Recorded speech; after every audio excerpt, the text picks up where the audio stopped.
Hello, welcome to the sideboard at the Louisville Open, part of the SCG Tour. I'm Nick Miller alongside Danny West. How you doing, sir? I'm good. Good to see you, man. Commander versus All-Star from back in the day. Hall of Star City Famer, Games, yeah. copy editor, great man, video game streamer alike.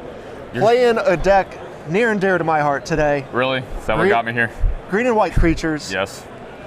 But this all started a couple weeks ago after Eldrazi tore up the Pro Tour. Yeah. And a tweet of yours basically along the lines of, I want to see how many free creatures I can get put into play off of their stupid Reality Smasher. Yeah, that's basically my goal for the tournament, is to see how many stupid things I can do with the cards I like.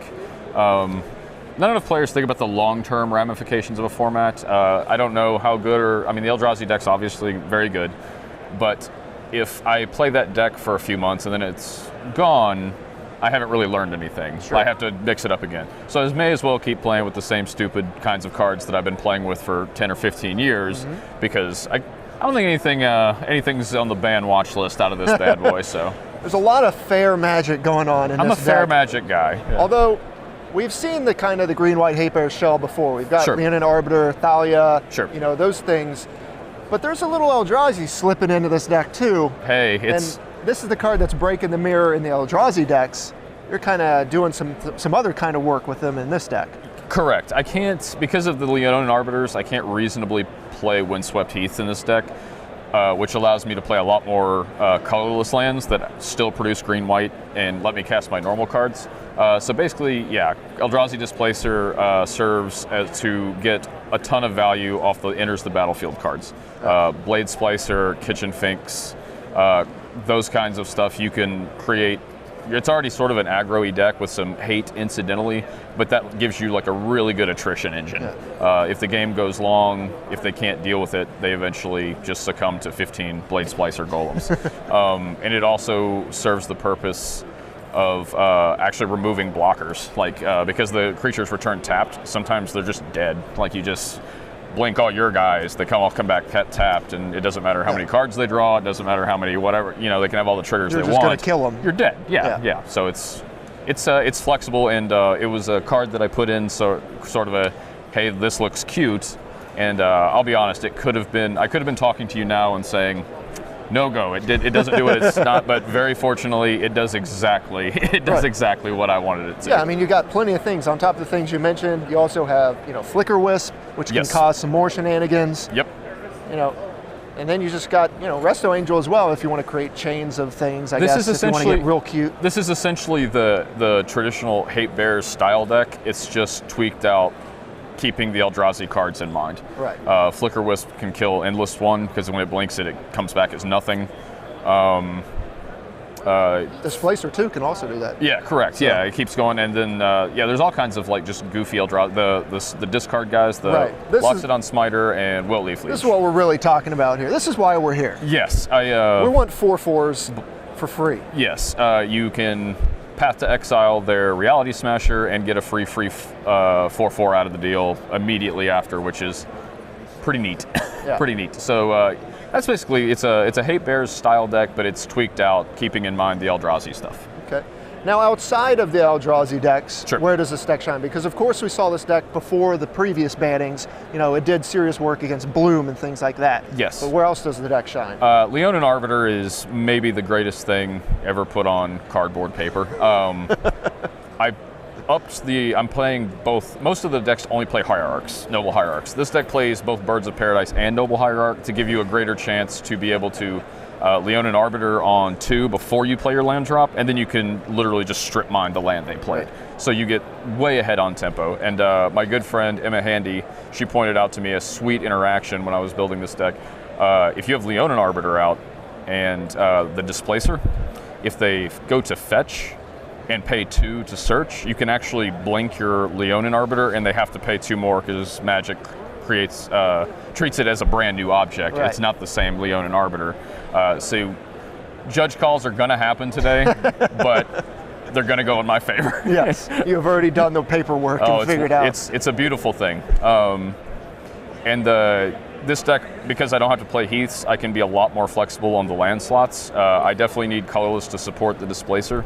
Gavany Township has been awesome because the stuff in the early game with Hierarch and Birds of Paradise, they instantly start turning into 2/3s, 3/4s, and I don't even have to commit more to the board. I can just sit here and juice up my whole team. The incremental advantage you get from Gabony Township just allows you to play a bunch of mana creatures and they're then not scared flood of out it until about the second or third time, and then it's like, oh wow, I'm going to lose to just the township going crazy. Right. Of course, you got your tech edges and your ghost quarters to pair with your arbiters. My white-bordered brush lands too. I get to play brush land for the first time since I was probably like 12 years old in this deck because of it adds colorless mana, which is very important for Eldrazi. Didn't want to go with the Ice Age? No, when 5th edition was on the shelves, most of where I was at when I started playing, so it brought a little tear to the eye to be able to play that.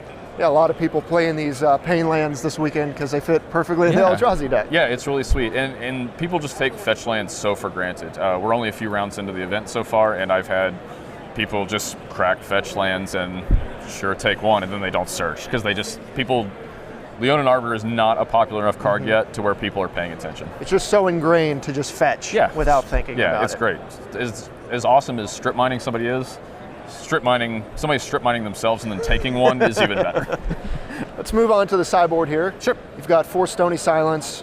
We've all seen this. Shuts down Affinity, the things you expect. Yeah, I didn't really mess with, it's possible Kataki's better, but I had the 4 Stonies, and I thought they would probably be a little more flexible. My deck is, I know some of the Eldrazi decks play Ratchet Bomb, and I don't really think they'd have trouble keeping up with Kataki. Stony Silence, I think, gives me a little more of a shot, because with all the 1-drops in my deck, even if I don't get crushed by Chalice, an early Chalice, I need to sort of be able to hedge against a Ratchet Bomb, so I'm not sure I'd go with the whole suite. If nothing else, it's obviously great Affinity, Hate, and so on.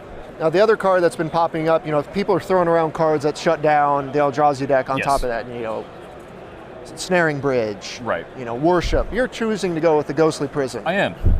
Ghostly Prison, I think, is better for this deck. I'm typically got enough cards in my hand to where in Snaring Bridge, they're probably just going to be able to work around it. A lot of their lands are really goofy, so they don't necessarily have an abundance of mana especially the greedy ones that play Simian Spirit Guide. They're counting on being super explosive at the beginning, and if you can sort of survive that initial onslaught, draw into the cards you're hating out against them, and Ghostly Prison is a great card for just sort of stalling them out long enough to get your footing, and then killing them with a 2/2 for 2 or whatever. Then you can take advantage of all your value creatures.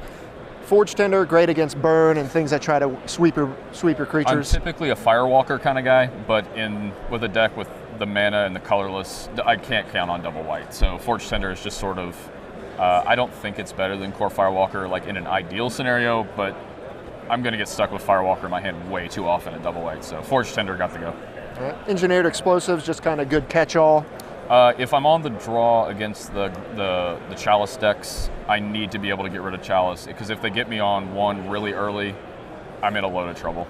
Playing more mana 1-drops is just a concession to how many 3-drops I have to play to be able to hate out those decks. I can't not play Birds of Paradise. I tested a lot with Noble Hierarch only.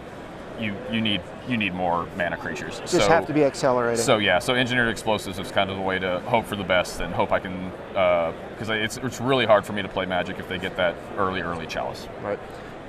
We've always seen Spellskite from everyone in the format. It's just good against almost every deck. Infect, it's just amazing. This deck struggles game 1 against Infect because I'm really soft. I really like Lingering Souls, or if you can clog up the skies.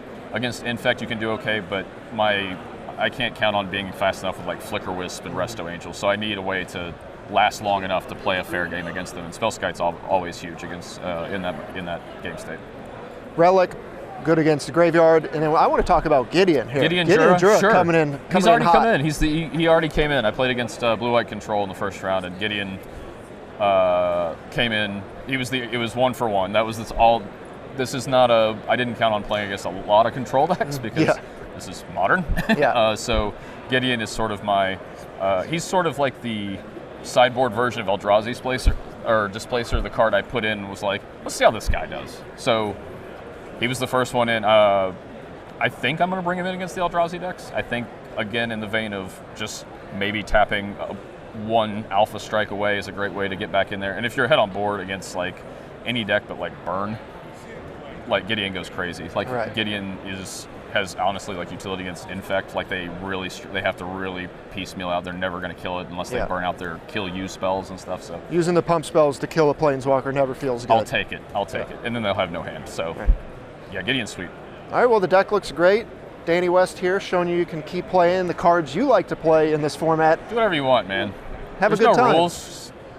Pick up the cards you want to play. Like, yeah, I think people are accounting way too much for the, like, even if Eldrazi is half or 60% of the room, you're going to play against non-Eldrazi decks 4 or 5 rounds. Like, play a fun deck. Play what you want to play. So, yeah, my goals for this tournament are to learn more about this type of Magic within the format and see how it does. If it does great in this metagame against the Eldrazi, even if the Eldrazi are gone later on, it's still obviously going to be good. If you're power enough to hang with the Eldrazi, you're powerful enough to play Magic in Modern. So, yeah, deck's sweet. All right. Well, Danny, thanks for joining me here in the sideboard. Yeah, Stay tuned to StarCityGames.com all weekend long for the action here in Louisville.